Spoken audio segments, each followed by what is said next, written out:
ஆண்டவரும் ரட்சகரும் அன்புதவியுமாகிய யாசுவா மேசியா நாமத்தினாலே தேவனை ஸ்தோத்திரித்து உங்களை வாழ்த்துகிறேன். இந்த நாளிலே மத்தேயு எழுதின சுவிசேஷம் 16வது அதிகாரம்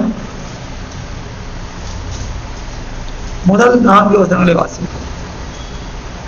மத்தேயு எழுதின சுவிசேஷம் 16வது அதிகாரம் 1-4. Gospel according to St. Matthew's chapter 16 verses 1-4. பக்கம் 24.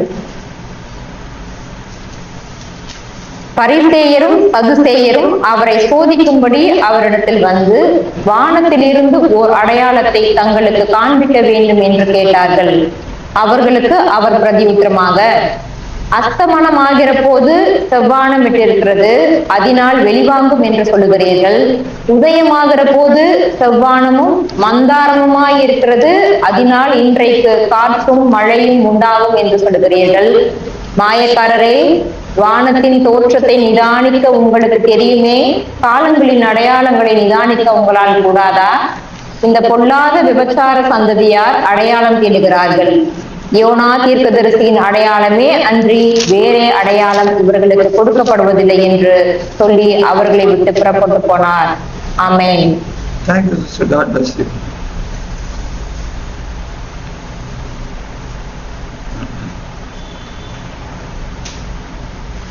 யாரும் வராங்க? பரிசேயரும் சதுசேயரும். பரிசேயர் யாரு, சதுசேயர் யாரு நல்லா தெரிஞ்சுக்கணும். நம்ம பரிசேயர் யாரு?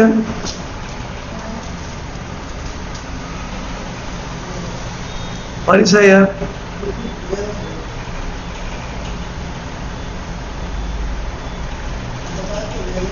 சதுசேயர் வந்து பரிசேயர் பாரிசீஸ்.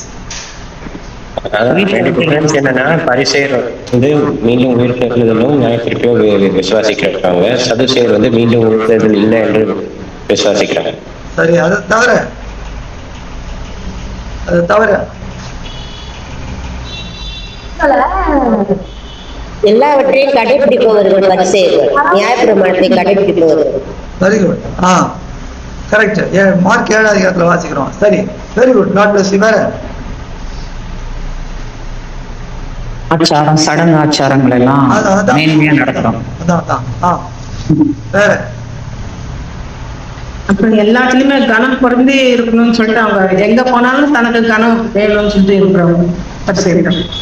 பிரதானத்துவம் வேணும்னு சொல்லிட்டு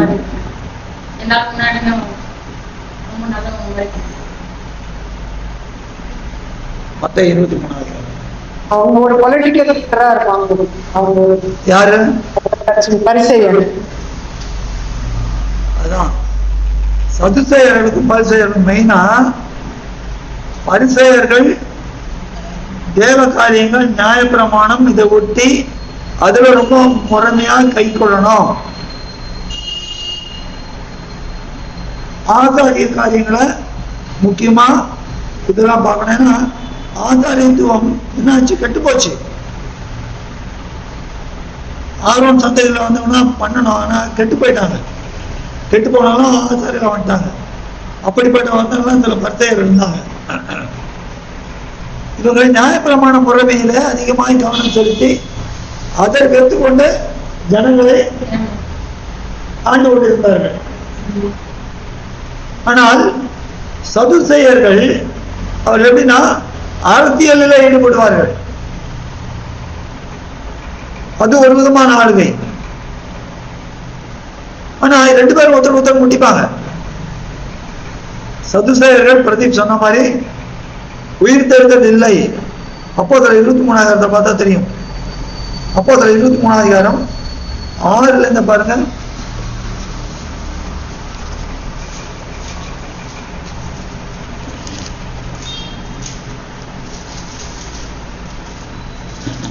பக்கம் 197. 6 பாருங்க. பின்பு அவர்களில் சதுசேயர் ஒரு பங்கும் பரிசேயர் ஒரு பங்குமாய் இருக்கிறார்கள் என்று பவுல் அறிந்து, சகோதரரே, நான் பரிசேயனும் பரிசேயனுடைய மகனுமாய் இருக்கிறேன். மரித்தோருடைய உயிர்த்தெழுதலை பற்றிய நம்பிக்கையை குறித்து நான் நியாயம் விசாரிக்கப்படுகிறேன் என்று ஆலோசனை சங்கத்திலே சத்தமிட்டு சொன்னான். அவன் இப்படி சொன்ன போது பரிசேயருக்கும் சதுசேயருக்கும் வாக்குவாதம் உண்டாயிற்று. கூட்டம் இரண்டாக பிரிந்தது. எண்ணத்திலான் என்றால், சதுசேயர் உயிர்த்தெழுதல் இல்லை என்றும் தேவதூதனும் ஆவியும் இல்லை என்றும் சொல்லுகிறார்கள். பரிசேயரோ அவ்விரண்டும் உண்டென்று ஒப்புக்கொள்ளுகிறார்கள். ஆகையால் மிகுந்த கூக்குரல் உண்டாயிற்று. பரிசேய சமயத்தாரான வேத பாரகரில் சிலர் எழுந்து, இந்த மனுஷனிடத்தில் ஒரு பொல்லாங்கையும் காணோம், ஒரு ஆவி அல்லது ஒரு தேவதூதன் இவனுடனே பேசினதுண்டானால் நாம் தேவனுடனே போர் செய்வது தகாது என்று வாதாடினார்கள். என்ன ஆச்சுங்க?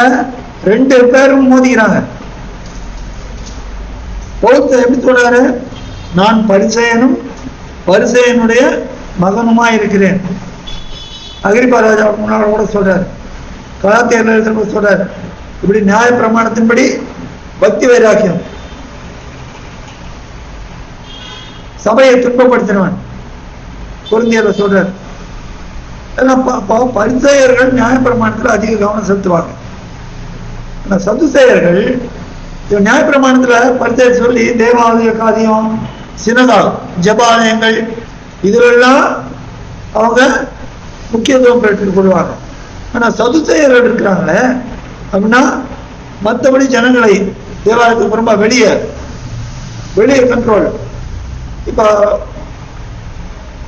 நம்ம இந்தியாவில் பார்த்தோம்னா அரசியல் எப்படி கூட்டா இருக்குதுப்பா?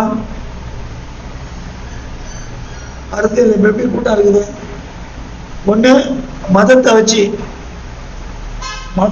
ஆண்டு இருக்கிறாங்க இல்லையா? என்ன இப்ப மதத்தை வச்சு ஆடுறாங்களா இல்லையா?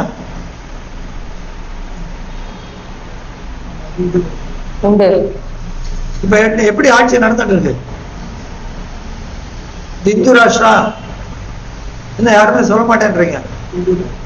ஆமா, மோடி இப்ப இங்கேயே இது உள்ளே 2 இருக்குது அவங்களுக்குள்ள. ஒருத்தர் ஆளுகைக்கு, இன்னொரு கூட்டத்தார் இருந்தது சமய மார்க்கத்தை குறித்து அவங்களுக்குள்ள இருக்குது. 2 பேரும் இப்படி ஆளுகை செய்யறாங்க. ஆனா ஜனங்களை சமய மார்க்கத்துல ஈடுபடுத்தி அதுல ஆளுகை செய்யற ஒரு கூட்டம், இன்னொருத்தர் இது காரணமா வச்சு அரசியல் ஆளுகை. இதேதான் பரிசேயர் நடந்தது. 2 பேரும் சண்டை போட்டுப்பாங்க. இப்படி 2 பேரும் சண்டை போடுற கூட்டாங்க பாருங்க. அப்போஸ்தலர்ல எப்படி மிகுந்த கலகம் உண்டாயிடுச்சு, வாக்குவாதம் உண்டாயிடுச்சு. ஆனா இப்படிப்பட்டவங்க என்ன பண்ணாங்க? 2 பேரும் சேர்ந்துட்டாங்க. மத்தேயு 16 பரிசேயரும் சதுசேயரும் அவரை சோதிக்கும்படி. அப்ப ஆண்டவரை சோதிக்கணும்ன்றதுக்காக 2 சேர்ந்துருக்கு. ஆண்டவர் முதல்ல சோதிச்சது யாரு?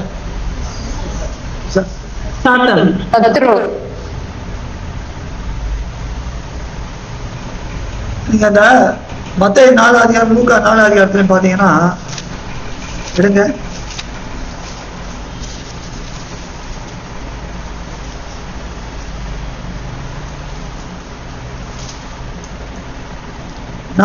பாருங்க.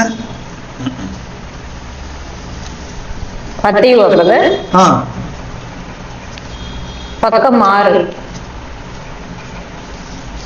அப்பொழுது பிசாசானவன் அவரை விட்டு விலகி போனான். உடனே தேவதூதர்கள் அவருக்கு பணிமுறை செய்தார்கள். ஆனா இதே கருத்து லூக்கா எப்படி எழுதுறாரு பாருங்க.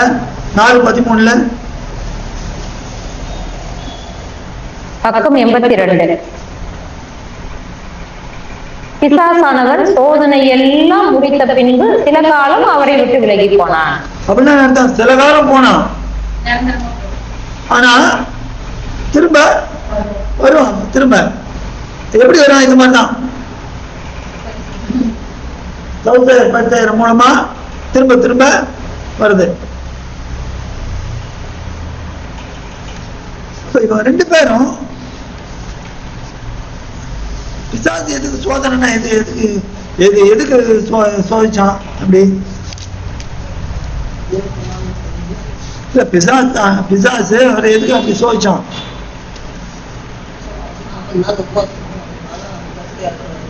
அதான் எதுக்கு அப்படி சோதிச்சான்?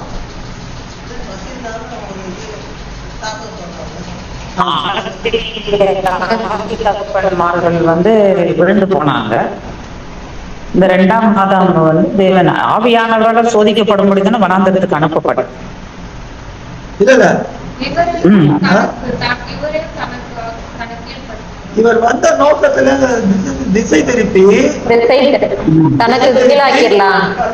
இவர் செய்ய வேண்டிய எருசலேமிலே நிறைவேற்ற போற காரியத்தை தடுக்கும்படிக்கு அதுக்கு முன்னாலே அவரை பினிஷ் பண்ணினோம், எப்படியான அவரை விழ வைக்கணும். இதான் அவனோட நோக்கம். இதான் பிசாசு நோக்கம். அதே போலதான் இது 2 கூட்டமும் சேர்ந்து வராங்க.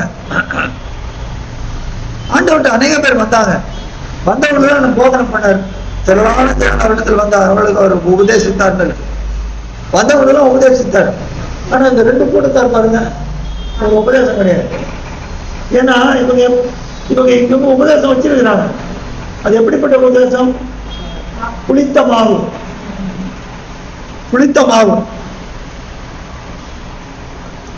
அதே அதிகாரம் 11 பாருங்க.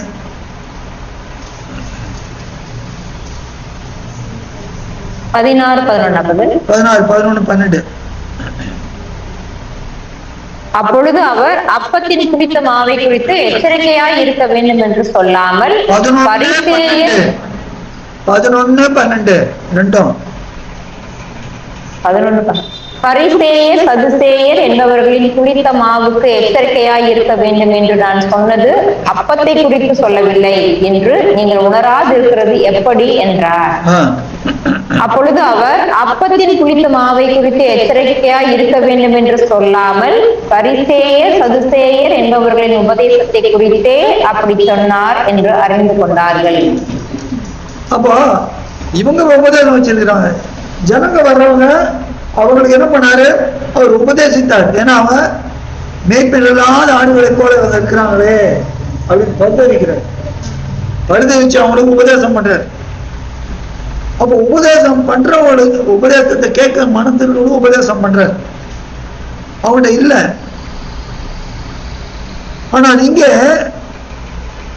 புளித்தமாவாகி உபதேசத்தை வச்சுலாம் அவர் உபதேசம் பண்ண மாட்டார்.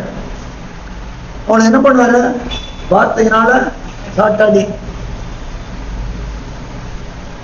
அப்போ இவர் சோதிக்க வேண்டும் என்று கற்றுக்கொள்ள வேண்டும், உபதேசத்தை பெற்றுக்கொள்ள வேண்டும் என்ற நோக்கத்தோடு வராமல் இவரை எப்படியாவது மடக்கணும். பிசாசு நோக்கம் தான்.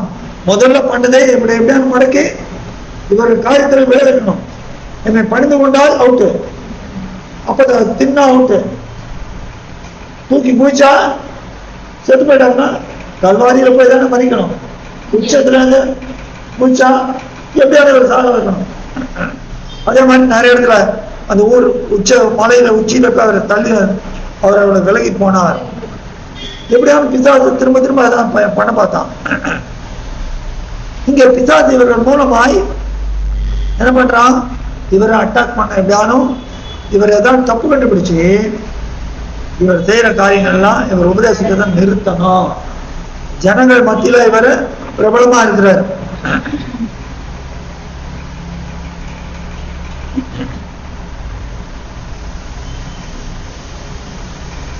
ஜனங்கள் இவ்வளவு பேர் வராங்களே, அதனால இவங்கெல்லாம் ஒரு வழி போயிட்டாங்கன்னா நமக்கு யோவான் 12 வாசிக்கிறோம் அதை பத்தி. இப்படி போயிட்டாங்கன்னா நம்ம கதி என்ன கதி? அதனால இவரை நிறுத்தணும். இந்த உபதேசத்தை ஜனங்கள் நம்பக்கூடாதபடி செய்யணும். அந்த நோக்கத்தோடு வந்து கேட்கிறாங்க. என்ன கேட்கிறாங்க? வானத்திலிருந்து ஒரு அடையாளத்தை எங்களுக்கு காண்பிக்க வேண்டும் என்று கேட்டார்கள். ஏற்கனவே அடையாளத்தை கேட்டாங்க. 12ஆம் அதிகாரம் பாருங்க. மத்தேயு 12ஆம் அதிகாரம் 40வது. 38 பக்கம் 19.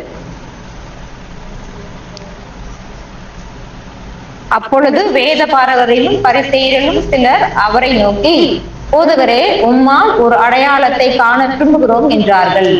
அவர்களுக்கு உம்மால் ஒரு அடையாளத்தை காண விரும்புகிறோம். அதுக்கு என்ன பதில் சொல்றாரு? அவர்களுக்கு அவர் பிரதியுத்தரமாக, இந்த பொல்லாத விபச்சார சந்ததியார் அடையாளத்தை தேடுகிறார்கள். ஆனாலும் யோனா தீர்க்கதரிசியின் அடையாளமே அன்றி வேறே அடையாளம் இவர்களுக்கு கொடுக்கப்படுவதில்லை. சொல்லி மறுபடியும் இந்த இடத்துல வந்து கேக்குறாங்க. அங்க யார் வந்தாங்க? வேத பாரகரும் பரிசேயரும். அது ஒரு அக்கேஷன், இது வேற ஒரு அக்கேஷன். இந்த பரிசேயரும் சதுசேயரும் வராங்க. அவங்க கேட்டது என்னது? எங்களுக்கு ஒரு அடையாளத்தை காமிங்க. இவங்க கேட்டது வானத்தில் காட்ட, வானத்திற்கு ஒரு அடையாளத்தை காட்ட வேண்டும். ஆனா ஆண்டவர் பாருங்க, எல்லா கேள்விக்கு ஏத்த மாதிரி பதில். சில நேரத்தில் அவங்களே மடக்குவாரு. என்ன தேவன் ஞானம் பாருங்க, என்ன பதில் சொல்றாரு அவரு?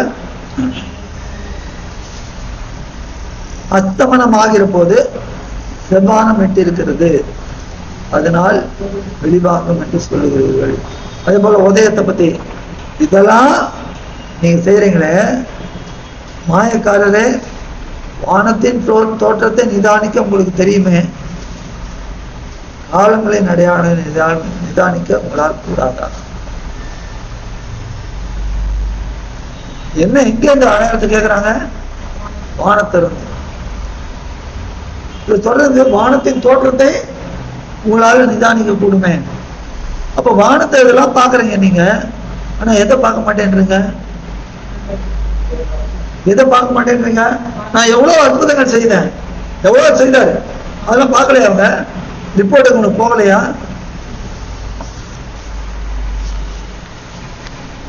யோவான்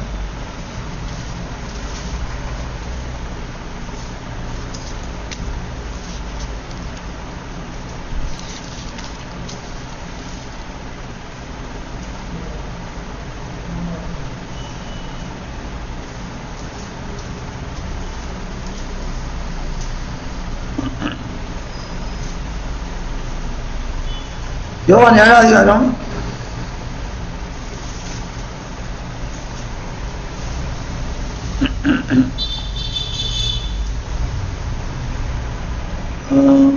30 பாருங்க.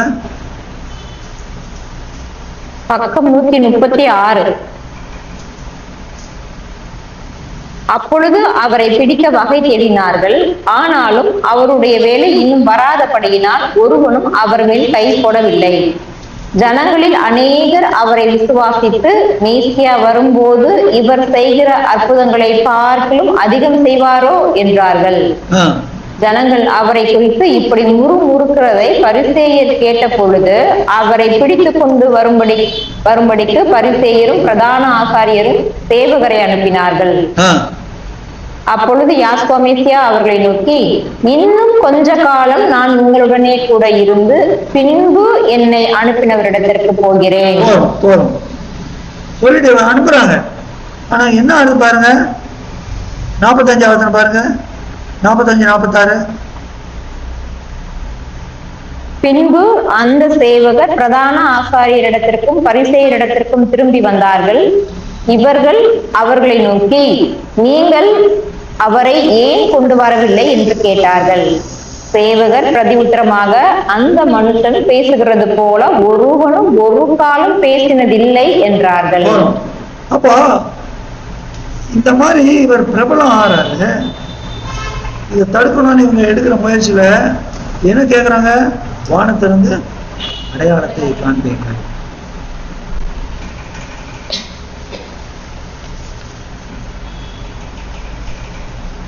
இது வானத்தை பார்த்து எல்லாம் செய்யறீங்க, ஆனா நான் இவ்வளவு அற்புதம் செய்யறேன், ஜனங்கள்லாம் பாக்குறாங்க, ஜனங்கள்லாம் விசுவாசிக்கிறாங்க, உங்க கண்ணு குண்டா இல்லை. ஏன்னா இவங்களுக்கு ரிப்போர்ட் வருது, இவங்களுக்கு ரிப்போர்ட் வருது, இவ்வளவு அற்புதம் செய்யறாங்க அப்படின்ட்டு செய்யறாருன்ட்டு ஆனா ஒரு அற்புதத்தை கண்டும் அவர்கள் விசுவாசிக்கல.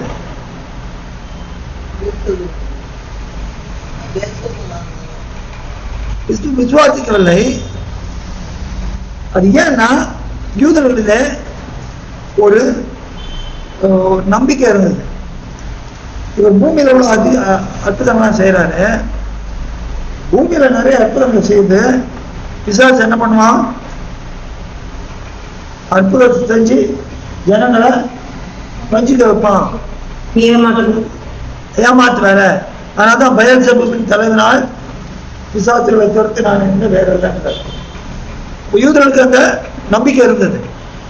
இப்போ பூமியில செய்யற அதிகம் இந்த அதிசயம் என்னன்னா நாங்க நம்பத்துக்கு தயாராக. நீங்க வானத்துல இருந்து ஒரு அடையாளத்தை காட்டுங்க. என்ன குரூக்கட் பீப்புள் பாரு. வானத்திலிருந்து ஒரு அடையாளத்தை காட்டுங்க. சொன்னாரு வானத்தை பார்த்து நீங்க அதெல்லாம் செய்யறீங்க இதெல்லாம் செய்யறீங்க, ஆனா நீங்க நான் செய்யற கிரியைகளை நான் சுயமாய் செய்யவில்லை, என் பிதாவின் கிரியைகளை தான் நான் செய்யறேன். பிதாவின் கிரியை என்ன? பிதாவின் கிரியை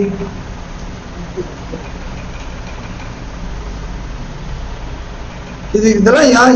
இந்த சம்பவம் எங்க நடந்தது? சபைக்கு இல்ல, யூதர்கள் இஸ்ரேல்ல யூதர்களுக்கு நடந்தது. நம்ம அதை நல்லா புரிஞ்சுக்கணும். இந்த வேதத்தை பாக்குறப்ப இந்த ஆண்டவர் யாரோட எந்த ஜனங்களோடு பேசுகிறார், எந்த சூழ்நிலையில பேசுகிறார். பிதாவின் கிரியை முக்கியமான கிரியை. அவன் வனாந்திரத்துல வரப்ப அங்கே என்னது? ஆராதிக்கிறது, தேவன் தன்னை ஆராதிக்கணும் சொல்றாங்க. பிதாவின் கிரியை யோவான் 6:33 பாருங்க. தன்னை அனுப்பினவரை விசுவாசிக்கிறது. 6:31 பாருங்க. 31-32 பக்கம் 30 வாசிக்கலாம். அதற்கு அவர்கள், அப்படியானால் உம்மை விசுவாசிக்கும்படிக்கு நாங்கள் காணத்தக்கதாக நீர் என்ன அடையாளத்தை காண்பிக்கிறீர், என்னத்தை நடப்பிக்கிறீர்? வானத்திலிருந்து அவர்களுக்கு அப்பத்தை புசிக்க கொடுத்தார் என்று எழுதியிருக்கிறபடி நம்முடைய பிதாக்கள் வனாந்தரத்தில் மன்னாவை புசித்தார்களே என்றார்கள். என்ன நீங்க அடையாளத்தை? வானத்திலிருந்து மோசே காலத்துல வந்தது, வானத்திலிருந்து வந்ததே கேட்கிறாங்க. அப்ப என்ன சொல்றாரு? அடுத்த வசனம். வானத்திலிருந்து அவர்களுக்கு அப்பத்தை புசிக்க கொடுத்தார் என்று எழுதியிருக்கிறபடி நம்முடைய பிதாக்கள் வனாந்தரத்தில் மன்னாவை புசித்தார்களே என்றார்கள். யாஸ்வாமித்யா அவர்களை நோக்கி, வானத்திலிருந்து வந்த அப்பத்தை மோசே உங்களுக்கு கொடுக்கவில்லை, என் பிதாவோ வானத்திலிருந்து வந்த மெய்யான அப்பத்தை உங்களுக்கு கொடுக்கிறார் என்று மெய்யாகவே மெய்யாகவே உங்களுக்கு சொல்லுகிறேன். இதுதான் பிதாவின் பெரிய கிரியை. ஏன்னா அடுத்த அந்த அப்பா என்ன ஜீவ அப்பா நான் தான் வாழ்ந்து இறங்கி வந்த அப்பா. பிதா உலகத்துக்கு செய்யற பெரிய கிரியை இதுதான். என் தன் குமாரனை கொடுத்து அதை காட்டிலும் மேலான கிரியை கிடையாது. முதல்ல கிரியை செய்தார் எங்க? ஆதியாகமம் 1:7 கிரியை செய்தார். 7ஆம் நாள்ல கிரியெல்லாம் முடித்து ஓய்ந்திருந்தார். பிதா ஓய்ந்திருந்தாரு, ஆனா குமாரன் உடலை பாருங்க. பிதா ஓய்ந்திருந்தாரு, ஆனா குமாரன் பாவம் என்ன இது பாருங்க. குமாரன் எவ்வளவு மகத்துவமானவர் பாருங்க. பிதாவோட ஓய்ஞ்சிட்டாரு, ஆனா குமாரன் பூமியில வந்து பாடுபடுங்க.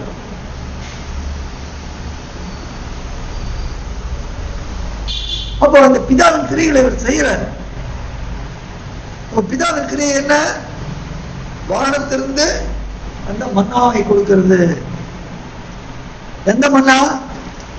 அங்கே அங்கே அந்த மன்னா இல்ல. அந்த மன்னா அது என்ன மன்னா? அது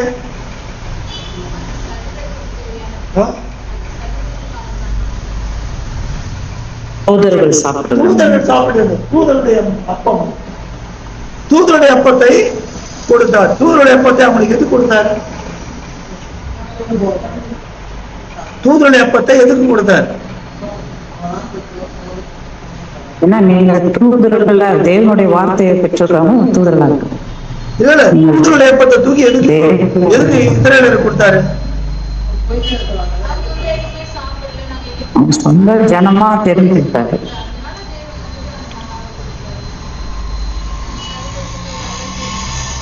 இந்த ஜனத்தை எனக்குன்னு தெரிஞ்சுக்கிட்டாரு இல்லையா, அந்த ஜனமா இருக்கிறதுனால இல்ல அது அவர்களுக்கு புரிய அந்த இது வந்து இல்ல இல்ல காடைகள்லாம் கூட கொடுத்தாரு. எதுக்கு மன்னாவை கொடுத்தாரு? காடைகளை கொடுத்தாரா இல்லையா? எதுக்கு மனுஷன் அப்பத்தினால் மாத்திரம் இது மகனுக்கு ஒப்பனையா அங்க செஞ்சிருக்காராக. இல்ல இல்ல தூதருடைய அப்பம் மன்னா தூதர்களுக்கு கொடுக்கறதுக்கு காரணம் என்னன்னா, தூதர்களை சாப்பிட்டு அதை சாப்பிடனால என்ன பண்ணுவாங்க, அவருக்கு தேவனுக்கு கீழ்ப்படிந்து பணிவிடையை செய்வார்கள். புரிஞ்சுக்கிட்டே இருந்தாங்க. தேவனை கீழ்ப்படிந்து அவர் பணிவிடை, அவர் கொடுக்கிற பணிவிடை அப்படியே நிறைவேற்றுது தூதர்கள். அதுதான் அவங்க சஸ்டைன் பண்றது, அவங்க சஸ்டைன் ஃபார் சஸ்டினன்ஸ் அதுதான் கொடுக்குறாரு. அப்ப அந்த அந்த மன்னாவை இவர்களுக்கே கொடுக்குறாரு. அப்படியாவது கீழ்ப்படிவாங்க. பாருங்க ஜனங்கள் எவ்வளவு கரிசனை பாருங்க. அப்படியானோ கீழ்ப்படிவாங்க. அது ஒரு நல்ல நோக்கத்தோடு கொடுக்கிறார். அப்ப பிதாவின் கிரியை மன்னாவுக்கு கொடுத்த எதுக்கு ஒப்பனையா கொடுத்தாரு? வரப்போகிற மெய்யான மன்னாவுக்கு கொடுத்து அவங்க ஒபே பண்ணல. அது என்ன பண்றாரு? இறங்கிய அப்பம் இதுதான் அந்த மன்னா. பாருங்க என்ன பாருங்க, நான் எப்படி கீழ்படுகிறேன் அவருக்கு. எப்படி நான் கீழ்படுகிறேன்? மரண பரியந்தம், அதாவது கொடிய மரண பரியந்தம் நான் கீழ்படுகிறேன். இந்த மாதிரி கீழ்படுகிறீங்களா? அதுதான் கேட்கிறார். ஜீவனே போனாலும் வெளிப்படத்துல வாசிக்கணும், ஆட்டுக்குடியான ரத்தத்தினால ஜீவனே போனாலும் தங்கள் தங்கள் சாட்சியை அவர் காத்துக் கொண்டார்கள். அப்போ பிதாவின் கிரியை மெயினா இதுதான், உலகத்துக்கு மன்னாவை கொடுத்த. அப்ப கேட்கிறாங்க யோவான்ல, வானத்திலிருந்து அப்ப அதே அதே ஆவிதான் திரும்ப வானத்திலிருந்து ஒரு இடத்தை காட்டுங்க. ஏன்னா ஏற்கனவே எங்க அப்பா பண்ணிட்டாரு, நான் தான் இறங்கி வந்திருக்கிறேன். அதை நீங்க புரிஞ்சுக்காம நீங்க என்ன பண்ணீங்க? அதையே நீங்க புரிஞ்சுக்கல, அதை ஏன் நீங்க புரிஞ்சுக்கல? நான் பங்கு பங்கு சகவகையாய் என் பிதா புதியது போனவாய் பேசினாரு. ஆனா நீங்க புரிஞ்சுக்கல, நீங்க புரிஞ்சுக்கல, நீங்க வாசிக்கல, அந்நிய காரியமா எண்ணினீர்கள். என் வேதத்தை மகத்துவத்தை அவர்களுக்கு எழுதி கொடுத்தேன், அவ்வளோ அவர்கள் அந்நிய காரியமாக எண்ணினார்கள். நீங்க அதை உதாசீனப்படுத்தினீங்க, அதனால நீங்க புரிஞ்சுக்க முடியல. அல்லது நான் தான் தேவன் என்பதை உங்களுக்கு மறுபடியும் மறுபடியும் காண்பிச்சேன், தீர்க்கதரிசி மூலமாய் காண்பித்தேன். ஆனா நீங்க என்ன பண்ணிட்டீங்க? தீர்க்கதரிசி வார்த்தைகளை கேளாமல் என்ன பண்ணிட்டீங்க? எடுங்க ஜகரியா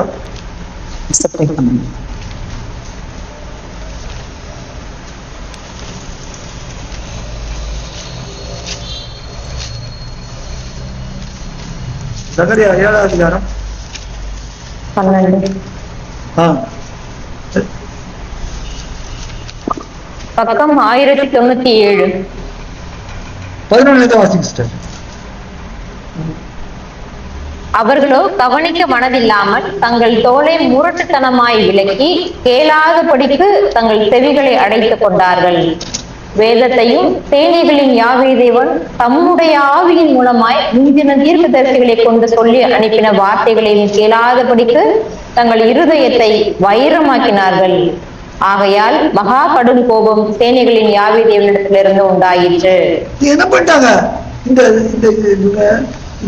தேவனை ஆராதிக்காம அந்நிய தேவன்கிட்ட போயிட்டாங்க. சவுல் காலத்திலே ஆரம்பிச்சது, அந்நிய தேவன்கிட்ட போக ஆரம்பிச்சாங்க. சவுல் காலத்துல ரொம்ப அதைத்தான் என்ன சொல்றாரு? விபச்சாரம் உள்ள சந்ததி, கொல்லாத விபச்சார சந்ததியார். அடையாளத்தை கேட்கறீங்க. எங்க அப்பா அந்த அது கொடுத்தாரு, நான் தான் அதை நீங்க வேதத்தை தேடி பார்த்தீங்கன்னா எவ்வளவு இன்னைக்கும் ஏசி 53 ஒத்துக்க மாட்டேன்றாங்க. அப்ப நீங்க தெரியா தேடி பார்க்க மாட்டேன்றீங்க. எரேமியால சொல்லிருக்காரு, எசேக்கியேல்ல சொல்லிருக்காரு, எவ்வளவு இடத்துல மீகால சொல்லிருக்காரு, ஜகரியால சொல்ற எல்லாம் எவ்வளவு தேவன் பேசியிருக்கிறார். ஆனா நீங்க என்ன பண்ணீங்க? இதெல்லாம் விட்டு நீங்க விபச்சாரம் போயிட்டீங்க, சோரம் போனீங்க. உங்களுக்கு வேற அடையாளம் கிடைக்க மாட்டேன். அடையாளத்தை தேவன்கிட்ட கேட்கலாமா? தேவன்கிட்ட கேட்கலாமா அடையாளத்தை? கூடாது கூடாது.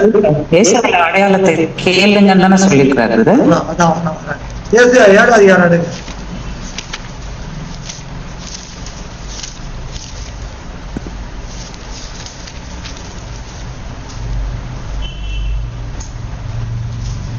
ஏசாயா 7வது அதிகாரம் 10லேருந்து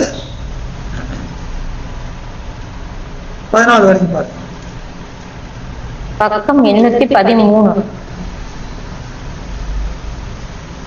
பின்னும் யாவே தேவன் ஆகாசை நோக்கி, நீ உன் தேவனாகிய யாவே தேவனிடத்தில் ஒரு அடையாளத்தை வேண்டிக்கொள், அதை ஆழத்தில் இருந்தாகிலும் உன்னதத்தில் இருந்தாகிலும் உண்டாக கேட்டுக்கொள் என்று சொன்னார். ஆகாசோ, நான் கேட்க மாட்டேன், நான் யாவே தேவனை பரீட்சை செய்ய மாட்டேன் என்றான். அப்பொழுது ஏசாயா, தாவீதின் வம்சத்தாரே கேளுங்கள், நீங்கள் மனுஷரை விசனப்படுத்துகிறது போதாதென்று என் தேவனையும் விசனப்படுத்த பார்க்கிறீர்களோ? ஆதலால் சர்வ வல்லமை உள்ளவர் தாமே உங்களுக்கு ஒரு அடையாளத்தை கொடுப்பார். இதோ, ஒரு கன்னிகை கர்ப்பவதியாகி ஒரு குமாரனை பெறுவாள், அவருக்கு இமானுவேல் என்று பெயரிடுவாள். தேவன் என்ன சொல்றாரு? அடையாளத்தை கேளுங்கன்றாரு. ஏன் இப்படி சொல்றாரு? இங்க அங்க ஆண்டவர் அடையாளம் ஏன் இப்படி சொல்றாரு?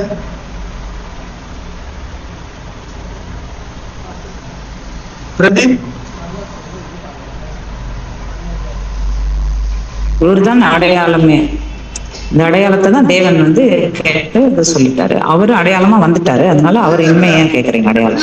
இங்க தேவனை கேளுன்றார். ஆழத்திருந்தாலும் உன்னதவன் கேளுன்றார்.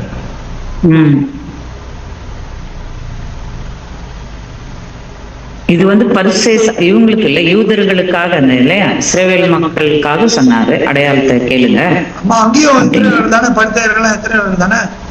அந்த அடையாளம் தானே அவரு தான் அடையாளமா வந்துட்டாரு.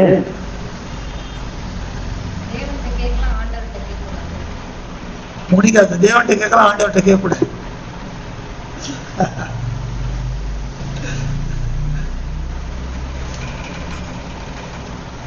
இவர் தானே அந்த அடையாளமே. Very good. இவர் தான் அந்த அடையாளம். இவங்க இதை புரிஞ்சுக்காம விட்டாங்க. தேவன் கேட்க சொல்ற டயத்துல கேட்கல. சோ அந்த அடையாளத்தை பூமியில அனுப்புறாரு. அனுப்பிச்சு அப்படியே புரிஞ்சுக்காம அப்போ அந்த அடையாளத்தை கேட்கலாம். அதனாலதான் யோனாவை பத்தி சொல்றாரு. அப்ப அடையாளத்தை கேட்கலாமா தேவன்கிட்ட?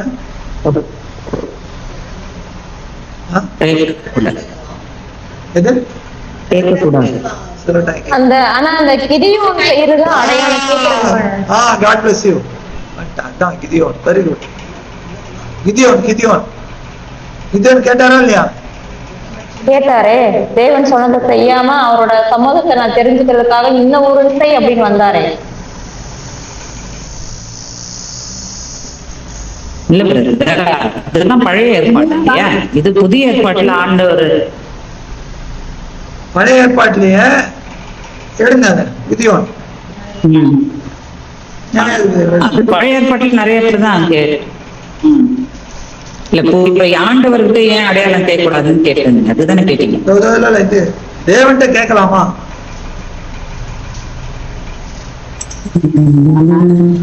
இப்ப நம்பிக்கை ஆண்டவரை விசுவாசிக்கிறனால கேட்கக்கூடாது. கிதியோன் கேட்டார்ல, சங்கீதத்துல கேட்டாரு. பக்கம் 310. நியாயங்கள் 6வது இடத்துல பாக்குறோம். கிதியோன் கேட்கிறேன். கிதியோன் கேட்டது கரெக்டா தப்பா?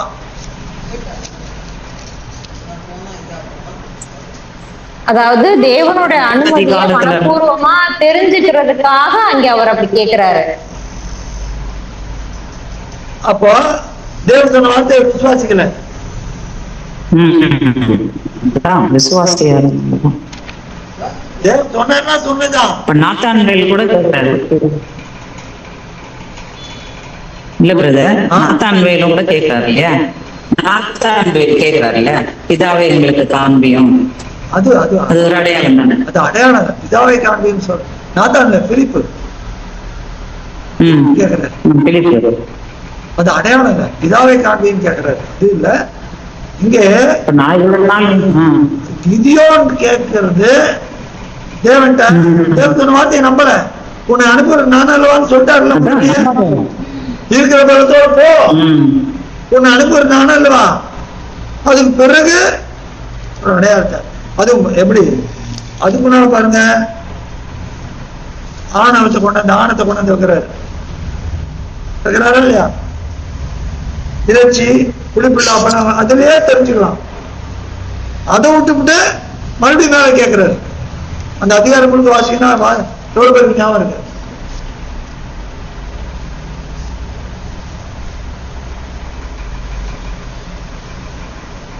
அது 4:17 வாசிங்க.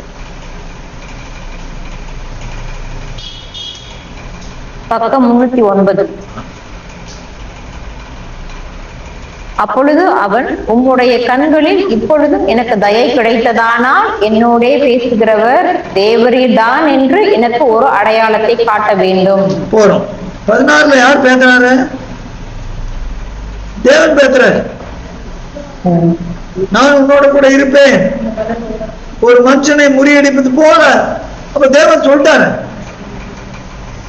அதுக்கு முன்னால சொல்லிட்டு யார் சொன்ன? தூதனால சொல்ற, உன்னை அனுப்புறது நான் நல்லவான்ட்டேன். பேசுறது தேவன், அனுப்புறது யாரு? தூதனான. முச்சடியில பேசினது தேவன், அனுப்புறது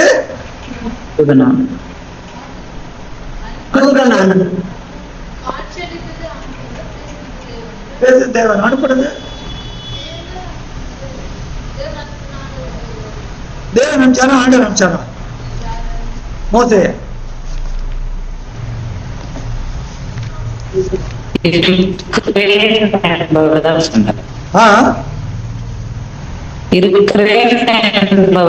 அனுப்புறான்னு சொல்லுவாங்க. முச்சடியில தோன்றப்ப இருக்கிறவராகவே இருக்கிறேன்னு சொல்லிட்டு மோசே அனுப்பிச்சது தேவன் அனுப்பிச்சாரா ஆண்டவர் அனுப்பிச்சாரா? ஆண்டவர் தான் அனுப்பிச்சாரு. ஆண்டவர் தான் அனுப்பிச்சாரு. அப்போ 7:35 தெளிவா இருக்கு.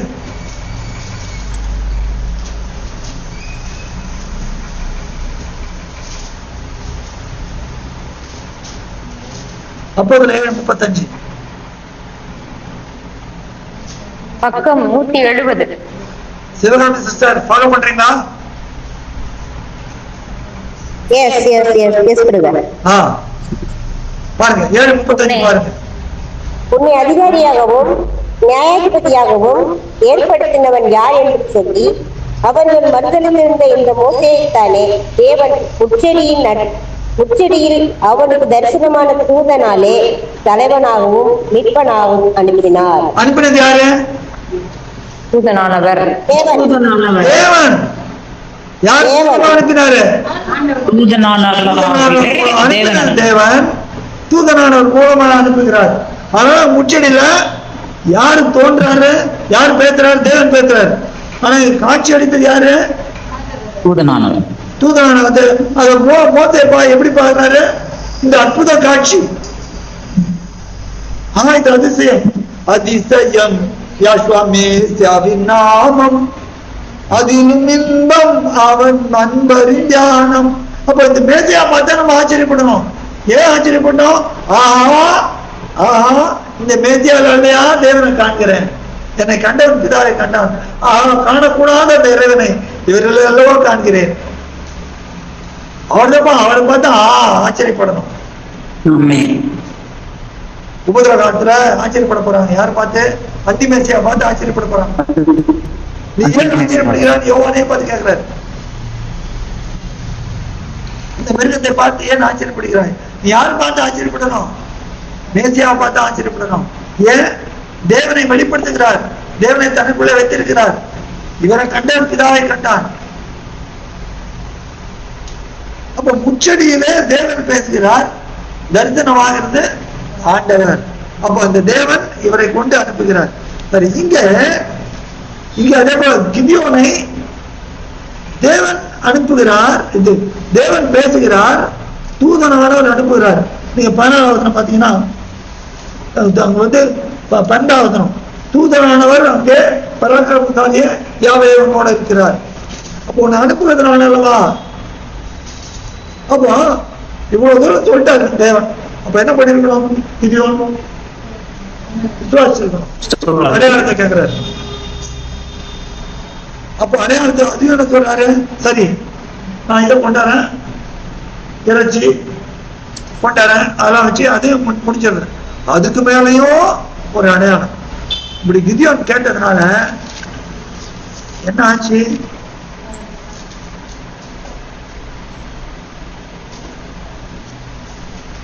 எட்டாவது அதிகாரம்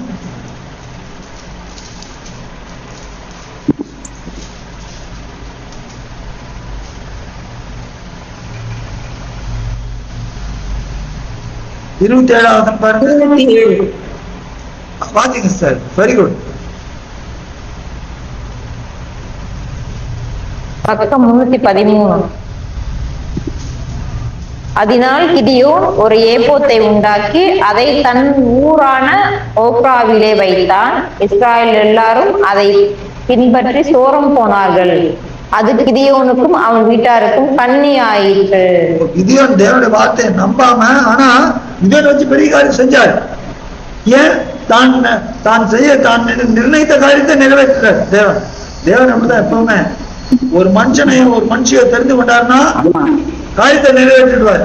ஆனா அவங்க ஒழுங்கு நல்ல படிச்சு தேவனோட செஞ்சு போனாங்கன்னா ரொம்ப நல்லா இருக்கும். இசையாம காரியத்தை நிறைவேற்றுவார், அந்த நபரையும் பயன்படுத்துவார். ஆனால் எங்க எங்க எங்க இருக்கிற பின் இருக்கிற பின் பண்ணி வச்சிருவார். சாலமோன் பெஸ்ட் உதாரணம். ஆலயத்தை கட்டுறதுக்கே பயன்படுத்தினாரு. ஆனா சாலமோன் பிழையம். அப்ப தேவன் அவர் நிர்ணயித்த காரியத்தை செய்திருவார். யாரை கொண்டு செய்கிறாரோ அவர் எப்படி இருக்கணும்? சாமுவேல் போல இருக்கணும். சாமுவேல் என்ன சொன்னாரு? யாவேன்னு சொல்லும் அடியான் கேட்கிறேன். அந்த ஒழுங்காக சொல்லும் அடியேன் கீழ்ப்படுகிறேன். அடியேன் கேட்கிறேன்னா கேள்வி கேட்கிறேன் இல்ல. இன்னைக்கு நிறைய பேர் கேள்விதான் கேட்பாங்க. இது ஏன் இல்ல, அவர் சொல்ல ஆகும். தேவன் சொன்னார்னா சொன்னதுதான், ஆண்டவர் சொன்னார்னா சொன்னதுதான். இந்த விசுவாசம் நம்ம பாட்டு பாடின அப்படி அந்த விசுவாசம் கண்டடையும். ஆண்டவரிடம் தாங்க அந்த விசுவாசத்தை பார்க்க முடியும். விசுவாசத்தின் பூரண புருஷர் அவர் தான். ஆண்டவர் ஒருவரிடம் தான் அந்த விசுவாசம் பார்க்க முடியும். ஆனாதான் விசுவாசத்தை பூரணப்படுத்துவதுமா இருக்கிற யாசுவா மேசியாவை நோக்கி நமக்கு நியமிக்கப்பட்ட ஓட்டத்துல பொறுமையோட ஓட கடவும். அழகா எபிரேயர்ல வாசிக்கிறோம்.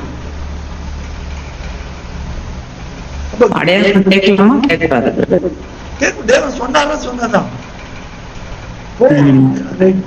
கிதியோன் திரும்ப திரும்ப செஞ்சதுனால கிதியோனை வச்சு காரியத்தை நிறைவேற்றிட்டாரு. ஆனா என்ன ஆச்சு?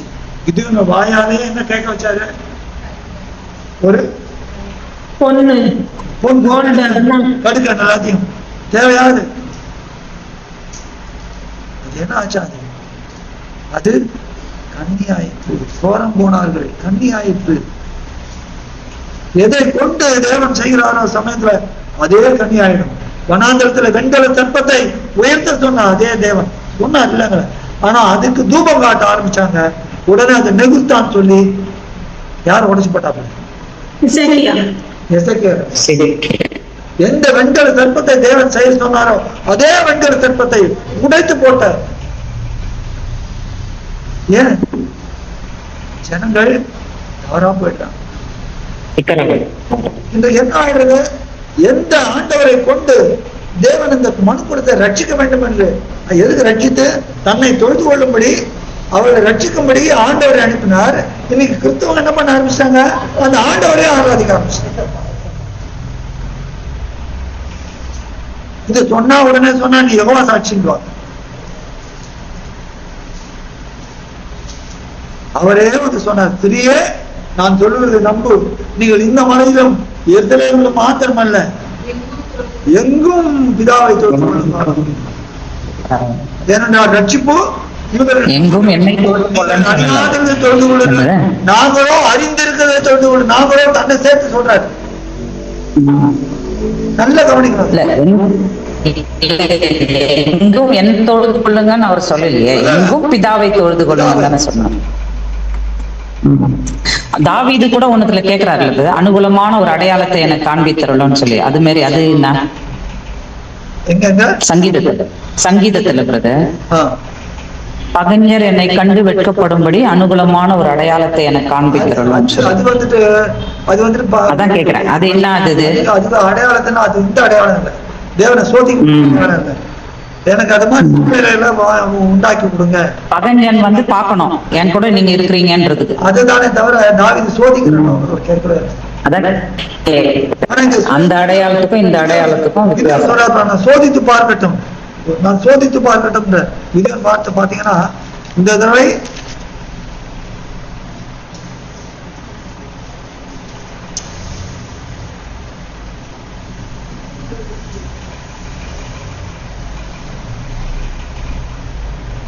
ஆறு 39 பாருங்க. பக்கம் 310. அப்பொழுது கிதியோன் தேவனை நோக்கி, நான் இன்னும் ஒரு விசை மாத்திரம் பேசுகிறேன், உமது கோபம் என் மேல் மூளாதிருப்பதாக. தோளினாலே நான் இன்னும் ஒரு விசை சோதனை பண்ணட்டும். சோதனை பண்ணது இவன் யாரு? தேவனை சோதனை பண்ணது இவன் யாரு? அவர் ஒரு நாள் சோதிக்கப்படுகிறோம் அல்ல. அதனாலதான் அது என்ன ஆச்சு, அவர் நிறைவேற்றார். அதனாலதான் இங்க யூதர்கள் வந்து பரிசேயர் வந்து கேட்கிறப்ப என்ன சொல்றாரு, மாட்டேன். ஏன்? விபச்சார கொல்லாத விபச்சார சந்ததியார் அடையாளத்தை கேட்கிறார்கள். ஒரே அடையாளம் என்பதா ஏற்கனவே சொல்லிட்டாரு, அப்பவே சொல்லிட்டாரு. அப்ப கேட்டாரு, வானந்த ஆழத்திருந்தா உணர்ந்த கேளு, ஆழத்துல உன்னத கேளு. அப்ப ஆழம் உன்னத ரெண்டுத்திலையும் யார் அடையாளம்? உன்னதத்துக்கு கீழே போனார், ஆழத்துக்கு போனார். ஆண்டவர் இறங்கினவரே இருக்கிறார். ஒரு கேள்வி, இப்போ கிதியோன் கிட்ட தேவன் வந்து பிரத்யட்சமா பேசினாரு, அப்படி இருந்து அவர் சோதிக்கிறது தப்பு. நம்மள மாதிரி புது ஏற்பாட்டுல இருக்க விசுவாசிகளுக்கு அவர் பிரத்யட்சமா பேசுறது இல்ல, தோன்றி வார்த்தை மூலியமா பேசுறாரு, ஆவி மூலியமா பேசுறாரு. அப்ப அந்த ஆவியில நம்ம பகுத்தறிகிற அளவுக்கு நமக்கு மெச்சூரிட்டி கிடையாது. எது சரி எது தவறு, இல்ல ஆவியானவர் தான் பேசுறாரா என்று சில நேரத்துல நமக்கு தெரியாது, இல்ல நம்மளுடைய சிந்தையா என்னன்னு. அப்படி அந்த மாதிரி சூழ்நிலையில நம்ம கேட்கறதுல என்ன தவறு இருக்குது? ஏன்னா நம்ம கரெக்டான எதுன்னு கண்டுபிடிச்சுக்க நினைக்கிறோம். இது தேவ சத்தம் தானா, இல்ல நம்ம மனசுல தோன்ற சத்தமா, இல்ல வெளியில நம்ம பாக்குற காரியங்கள்னால நமக்கு தோன்ற சிந்தையா அப்படின்னு நமக்கு பகுத்தறிய முடியலன்னா அதுல நம்ம கேட்கலாம்ல, தேவனே இது உங்களுடைய விருப்பம் தானா, சித்தமானான்னு அதுக்கு ஒரு அடையாளம் கேட்கலாம்ல. உங்களுக்கு சித்தமானதை வெளிப்படுத்துங்கன்னு கேட்கலாம், ஆனா அதுக்கு அடையாளத்தை காமிங்கன்னு கேட்கக்கூடாது.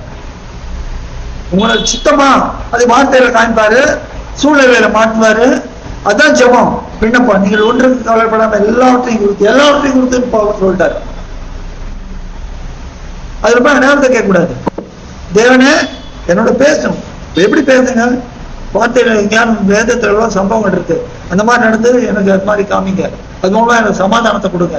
சமாதானம் கொடுத்தா ரைட்டு, அப்போ அது மூலமா பேசுங்க.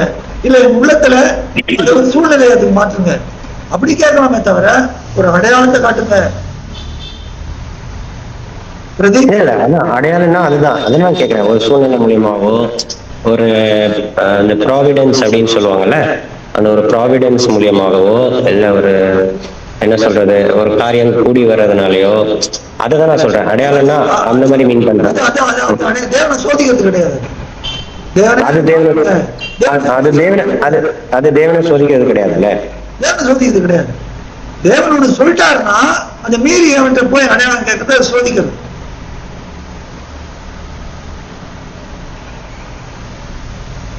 ரைட் பிரதீப்? அப்போ இவங்க படுத்த எல்லாத்தையும் பார்த்துனாங்க. வேதம் அவங்க கையில இருக்குது, வேதம் கையில இருக்குது. அவர் பூமியில வந்து இவ்வளவு காரியங்களை செய்திருக்கிறாரு. இதெல்லாம் இல்லாதபடிக்கு பூமி காரியங்களாம் நான் நம்ப மாட்டோம். வானத்திற்கு ஒரு இடத்துக்கு எழுது இல்ல, அப்படி கொடுக்க மாட்டேன், எந்த அடையாளம் கொடுக்க மாட்டேன். அதான் எப்படி விபச்சாரம் உள்ள சொல்லாத விபச்சார சந்ததியார். இன்றைக்கு கூட நாம் அநேக நேரங்களில் வாழ்க்கையில அடையாளத்தை கேட்கணும். தேவன்கிட்ட இல்லவே இல்லை, நம்ம கேட்கக்கூடாது. தேவன் ஒண்ணு சொன்னார்னா அதை அப்படியே ஏற்றுக்கு. எப்படி தேவன் வார்த்தையில இருந்து பேசுவார்? பிரதீப் சொன்ன மாதிரி வார்த்தைகள் மூலமா பேசுவார். அதை சூழ்நிலையில மாற்றி நமக்கு அதை அனுகூலப்படுத்தி செய்வார். அனுகூலமா இல்லை நம்ம மேற்கொண்டு போகாதீங்க, தேவன் தடுக்கிறார்னு அர்த்தம். உனக்கு செய்ய சொன்னவர் உனக்கு ஒரு காரியம் செய்ய சொன்னார்னா அதுக்கான சூழ்நிலை மாற்றுவார். சில நேரம் தாமதிக்கலாம், சில நேரம் தாமதிக்கலாம். இதுல இன்னொரு சம்டைம்ஸ் அனுகூலமா இருக்காது, பட் அவர் நம்ம விசுவாசத்துல போராட சொல்றாருன்னு அதை எப்படி புரிஞ்சுக்கிறது? சம்திங் இஸ் லைக் இப்ப சிலது வந்து அனுகூலமா இருந்து கூடி வரத தேவ சித்தம்னு கண்டுபிடிச்சுக்கலாம். ஒரு சில நேரத்துல வந்து சர்டன் திங்ஸ் தேவன் நம்மளை வந்து ஃபெய்த்ல ஓவர் கம் பண்ணி வர சொல்றாரு. அப்ப அதுல நம்ம போராடிதான் ஆகணும். அதை எப்படி புரிஞ்சுக்கிறது? ஏன்னா அதுல தடை வரும், but there God wants us to exercise our faith. அப்ப அந்த இடத்துல நம்ம அதை எப்படி கண்டுபிடிச்சுக்கிறது? வேர் ஹி அவர் செய்யன்னு சொல்லிட்டாரு, அதுக்கு தடைகள் கண்டிப்பா வரும். ஏன்னா மேற்படியான தான் தடை பண்ணிட்டு இருப்பான். அப்ப நம்ம விடக்கூடாது. அவர் சொல்லிட்டாரு.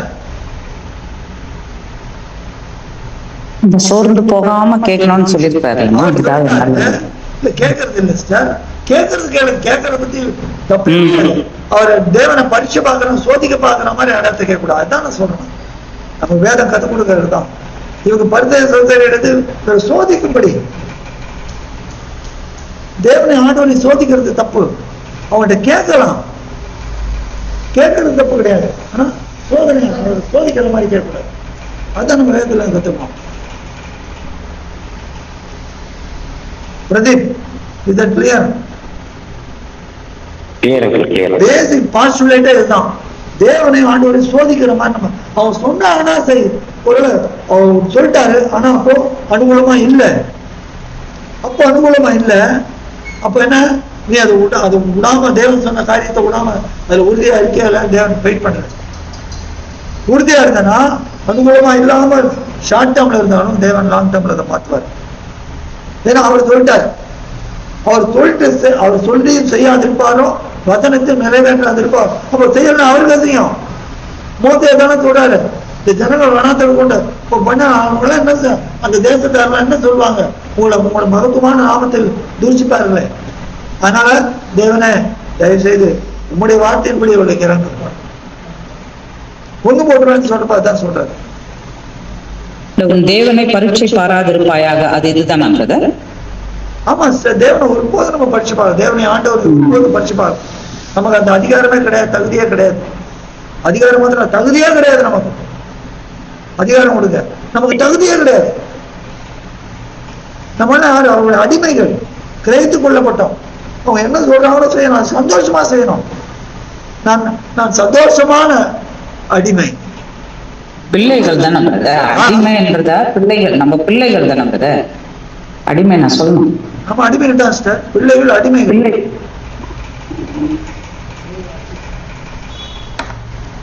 பிள்ளைகள் வந்து அடிமை எப்படி ஆவாங்க? ரோமர் 6:22 பாருங்க.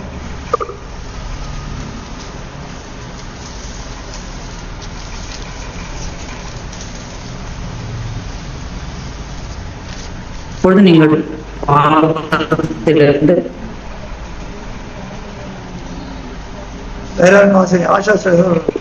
இப்பொழுது நெட்டு ப்ராப்ளம் சிவகாமிஷ்ண வாசிங்க.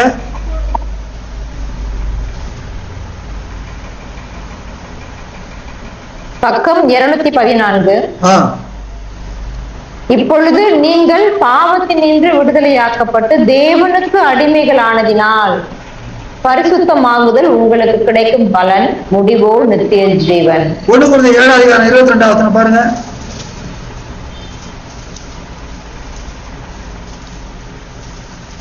பக்கம் 233.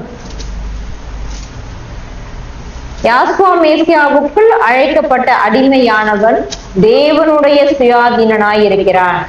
அப்படியே அழைக்கப்பட்ட சுயாதீனன் மேசியாவினுடைய அடிமையாய் இருக்கிறான். அப்ப நம்ம தேவனுக்கு ஆண்டவர் அடிமைகள்.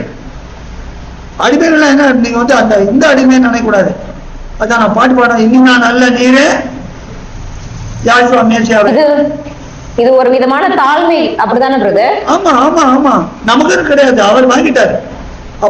அப்ப அது இதுதான் ரோமர் 6:7 சொல்ற பவுல்.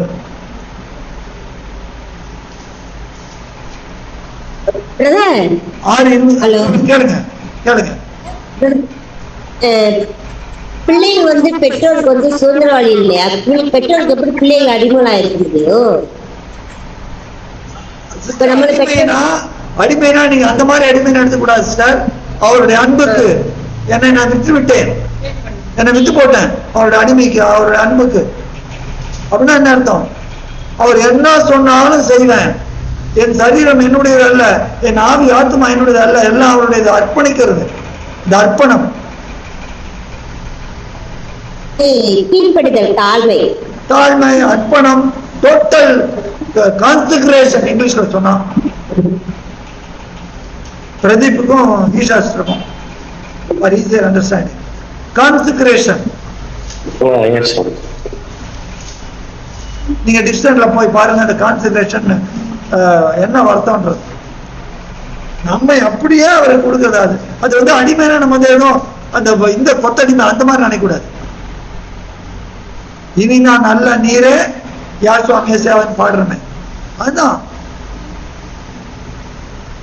ரோமர் 6 இதை பத்தி அழகா சொல்றாரு. பாவத்தில் இருந்தப்ப நம்ம பாவத்துக்கு அடிமையா இருந்தோம். 6:20 பாருங்க, 6:19 பாருங்க. பக்கம் 214. பாவத்தினின்று நீங்கள் விடுதலையாக்கப்பட்டு நீதிக்கு அடிமைகளானீர்கள். உங்கள் மாம்ச அப்படின்னா என்ன அர்த்தம்? நீதிக்கு அடிமையான உடனே அடிமையான அந்த அடிமை கிடையாது. நீதி என்னவோ அதுக்கு நான் என்னை கீழ்ப்படுத்திக் கொள்கிறேன். என்னை மனமோந்து நான் கீழ்ப்படுத்திக் கொள்கிறேன். என்னை மனமோந்து என் தேவனுக்கு, என் ஆண்டவருக்கு என்னை நான் அர்ப்பணிக்கிறேன், முழுமையா அர்ப்பணிக்கிறேன். வாதிங்க. உங்கள் மாமிச பலவீனத்தின் நிமித்தம் மனுஷர் பேசுகிற பிரகாரமாய் பேசுகிறேன். அக்கிரமத்தை நடப்பிக்கும்படி முன்னே நீங்கள் உங்கள் அவயங்களை அசுத்தத்திற்கும் அக்கிரமத்திற்கும் அடிமைகளாக ஒப்புக் கொடுத்தது போல இப்பொழுது பரிசுத்தமானதை நடப்பிக்கும்படி உங்கள் அவயங்களை நீதிக்கு அடிமைகளாக ஒப்புக் கொடுங்கள். நீதி அடிமையாக என்ன அர்த்தம்? இனி என்னை ஆட்கொள்ளுது யாரு? இதுல ஒன்றும் தப்பே கிடையாது. நம்ம சந்தோஷம் மனுஷன் என்னன்னோ இன்னைக்கு என்னது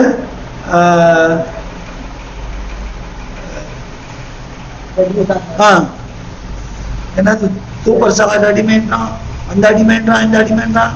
இவனுக்கு அடிமையா? அப்படி இருக்கிறப்ப என்னை ரட்சித்த தெய்வத்துக்கு அடிமையை நான் சொல்ல சந்தோஷப்படுறேன். அவர் தன்னையே எனக்கு ஒப்பு கொடுத்தாரு. அடிமையின் ரூம் எடுத்து வந்தாரு. அதுக்கு என்ன சொல்றீங்க சிவகாம் சிஸ்டர்?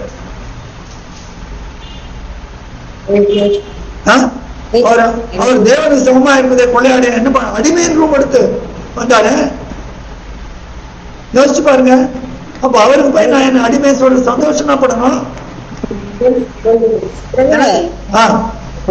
அடிமையா வந்ததே அடிமையா இருந்த நம்மள மீட்கத்தானே. கண்டிப்பா. எதுக்கு அடிமையா இருந்த நம்மளை மீட்க?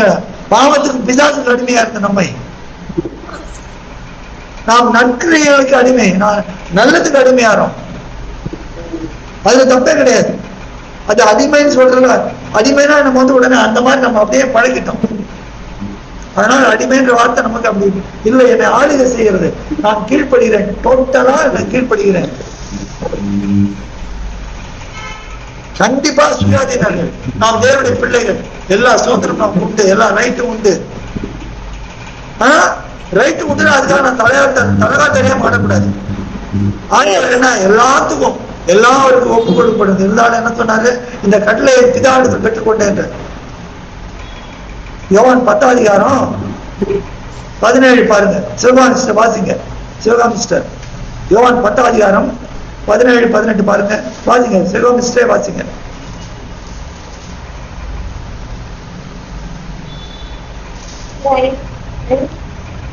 யோவான் 10:17. நான் என் ஜீவனை மறுபடியும் அடைந்து கொள்ளும்படிக்கு அதை கொடுத்தால் பிதா என்னில் அன்பா இருக்கிறார். ஒருவனும் இருந்து எடுத்துக்கொள்ள மாட்டான். நான் கொடுக்கிறேன். அதை கொடுக்கவும் எனக்கு அதிகாரம் உண்டு, அதை மறுபடியும் எடுத்துக்கொள்ளவும் எனக்கு அதிகாரம் உண்டு. இந்த கட்டளையை என் பிதாவிடத்தில் பெற்றுக்கொண்டேன் என்றார். அல்லேலூயா. பாருங்க, எல்லாம் இருக்குது. ஆனா இது எப்படி தன்னை தாழ்த்துகிறார்? இந்த கட்டளை என் பிதாவிடத்தில் எல்லா அதிகாரமும் இருக்கு, வானத்தின் பூமியிலும் சகல அதிகாரமும் எனக்கு உண்டு சொல்ல எனக்கு கொடுக்கப்பட்டிருக்கிறது அப்படின்னா என்ன? அப்பயும் குமாரன் தன்னை தாழ்த்துகிறார். 1 Corinthians 5:27 தான் குமாரன் சகலத்தின் தேவனே சகலத்தின் சொல்லுவா இருப்பது குமாரன் அவர் கீழ்பட்டிருப்பார்கள். அது எதை காண்புகிறது? அவர் கீழ்ப்படுதல். அவங்க 2 பேரும் கீழ்ப்படுதல், தாழ்மை, கீழ்ப்படுதல். அது நம்ம அடிமையா இன்னும் இதா நினைக்கூடாது, கொடூரமா நடத்த அப்படி கிடையாது. இங்கிலீஷ்ல ஒரு வார்த்தை இருக்கு, பிரதீப் அண்ட் ஈசாஸ்க்கு தெரியும். Awesome God, fear of God. தேவனுக்கு பயப்படுதல். தேவனுக்கு பயப்படுதல் பயங்கரமான தெய்வன். ஏற்கனவே இதை பத்தி நம்ம பார்த்திருக்கோம். Pradeep, you remember? ரெவரன்ஸ். அவர் பூஜிக்க அப்படிப்பட்ட மகோன்னதர். தேவனுக்கு பயப்படுதுன்னா ஐயோ பயம் அப்படி கிடையாது, கொன்னுடுவா அந்த பயம் கிடையாது. அவருக்கு உரிய கணம். அதே போலதான் அது. அடிமைன்னா உடனே அப்படி எடுத்துக்காதீங்க. ஓகே, சரி. அதனால இங்கே தேவனையும் ஆண்டவரையும் சோதிக்கிறதுக்கு நமக்கு அதிகாரம் கிடையாது, தகுதியும் கிடையாது. அவர் என்ன சொன்னாரோ அதுதான் நம்ம ஏற்றுக்கணும். பரிசேயர்கள் பிசாசின் ஆவியை கொண்டவர்கள் ஆண்டவரை சோதிக்கும்படி வந்தனால என்ன சொல்லிட்டாரு அவனை பார்த்து? பொல்லாத விபச்சார சந்ததியா, அவன் பொல்லாங்கனா இருக்கிறான், ஆதி முதல் கொண்டு மனுஷ குழப்பாதனா இருக்கிறான் பிசாசு. அதனாலதான் அவன் சந்தையில வந்தா பொல்லாங்கன்னு சதுசேயர் பரிசேயர் பார்த்து அடையாளத்தை நாம் கேட்கிறது நமக்கு தகுதி இல்லை. ஒரே அடையாளம் யாரு? அவர் தான் அந்த அடையாளம். அவர் தான் பார்க்கணும். இந்த அடையாளம் நம்ம காட்டின அடையாளம் ஒரே அடையாளம் ஆண்டவர். அவர் தான் பார்க்கணும். வேற அடையாளம் இதை காட்டின வேற அடையாளம். புரிஞ்சுதா? அப்ப இந்த நாளில இந்த பகுதியில தேவன் நம்மோடு பேசுகிறது என்ன? தேவன் என்ன சொல்றாரோ அதை அப்படியே மனப்பூர்வமா விசுவாசித்து ஏத்துக்கிறது மாத்திரம் இல்லை, கீழ்ப்படுகிறது. அப்படியே அவர் என்ன சொன்னாரோ, வேதத்துல என்ன சொன்னாரோ அதை ஏத்துக்கணும். அது எப்படி தெரியும்? வாசிச்சாதான் தெரியும். எப்படி வாசிப்போம்? எப்படி வாசிப்போம்? அது உங்களுக்கும் தேவன கடையில் இருக்கு. ஒரு நாள் கணக்கு ஒப்பிக்க வேண்டும். உங்கள்கிட்ட பெரிய பொக்கிஷத்தை கொடுத்தனே, நீ என்ன பண்ண? வாசிச்சியா? நிரப்பினையா? அபியாசப்படுத்தினியா? மற்றவங்களுக்கு சொன்னையா? உனக்கு புத்தியை கொடுத்தனே, உனக்கு செல்வத்தை கொடுத்தனே, உனக்கு எல்லா வசதியும் கொடுத்தனே, உனக்கு செல்போனை கொடுத்தனே, உனக்கு சம்பளம் கொடுத்தனே, உனக்கு எவ்வளவு எல்லாத்தையும் கொடுத்தனே. அதெல்லாம் வச்சு பூமியில என்ன ஆட்டம் ஆடிந்த? செல்போனை வச்சு என்னென்ன பண்ணிட்டு இருந்த? என்னென்ன நோண்டிட்டு இருந்த? எவ்வளவு நேரம் செல்போன் நோண்டுறதுக்கு செலவழிச்சேன்? எவ்வளவு நேரம் நான் கொடுத்த பரிசுத்த வேதாகமத்தை திருப்பி பார்த்தேன்? கணக்கு கொடுக்கணும். எவ்வளவு நேரம் டிவி பார்த்தேன்? எவ்வளவு நேரம் வீண் காரியத்தை பத்தி ஃப்ரெண்ட்ஸோட அட்ராக்ஷன் இருந்த, ஃப்ரெண்ட்ஸோட பார்ட்டிக்கு போனேன். அதெல்லாம் பண்ண உனக்கு நேரம் இருக்குது. வேதத்தை எடுத்து அமர்த்த தூக்கம் வருது. ஃப்ரெண்ட்ஸ் யாராலும் பார்ட்டி கூப்பிடுறாங்க, இல்லை எனக்கு தூக்கம் வருது சொல்லிட்டு போகாம இருக்கீங்களா? அதுக்கெல்லாம் ஓடிடும். ஆனா வேதத்தை வாசிக்கிறதுக்கு மாத்திரம் நம்ம போக்கு சொல்லணும், சாக்கு போக்கு சொல்லணும். முடியவே முடியாது. ஒரு நாளைக்கு ஆண்டவரை நாம் சந்திக்க வேண்டும். அவர் நம்ம கொடுத்த பொக்கிஷம், அதுல மனதை வைப்போம். தேவன் நம்மோடு பேசுவார். ஆண்டவர் நமக்கு எல்லாத்தையும் நம்மளை செய்வார். ஆண்டவர் தாமே நம்ம ஒவ்வொருவரையும் ஆசீர்வதிப்பாராக. ஆமென்.